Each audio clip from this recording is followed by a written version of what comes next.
Jelang eksekusi hukuman Barada Richard Eliezer alias Baradae, LPSK mencium adanya potensi ancaman terhadap tersangka.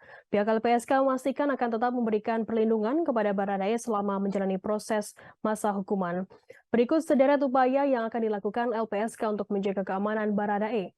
Ketua LPSK Hasto Atmojoyo Suroyo mengatakan pihaknya menyebut terdakwa lain dalam kasus pembunuhan Brigadir J dinilai masih memiliki kekuatan yang lebih besar. Namun Hasto tak mengetahui secara pasti mengenai apakah pelaku yang merupakan senior Baradae di Polri masih memiliki jaringan atau tidak. Sehingga menurut Hasto, jika ke depan Richard termasuk pihak keluarga merasa perlu untuk diberikan perlindungan, maka dapat mengajukan permohonan. Meski demikian, hingga saat ini pihak LPSK mengaku belum diperlukan pengajuan permohonan perlindungan tersebut. Pasalnya sebelumnya Baradae mengajukan perpanjangan status sebagai penguak fakta selama 6 bulan ke depan.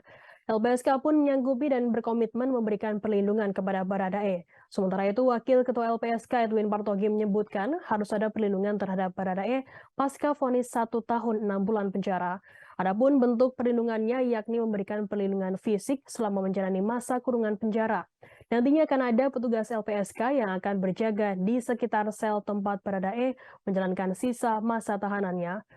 Tak hanya perlindungan fisik, LPSK pun juga disebut Edwin akan menyediakan pemenuhan psikososialnya selama Baradae menjadi terlindung oleh lembaganya itu. LPSK akan berkoordinasi dengan Direktorat Jenderal Pemasyarakatan Kemenkumham terkait penahanan Baradae. LPSK akan memastikan Baradae mendapatkan hak-haknya sebagai narapidana.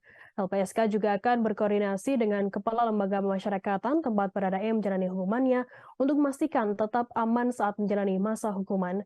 Bentuk perlindungan itu nantinya akan didiskusikan LPSK dengan Direktorat Jenderal Pemasyarakatan seperti penjagaan di ruang tahanan Baradae.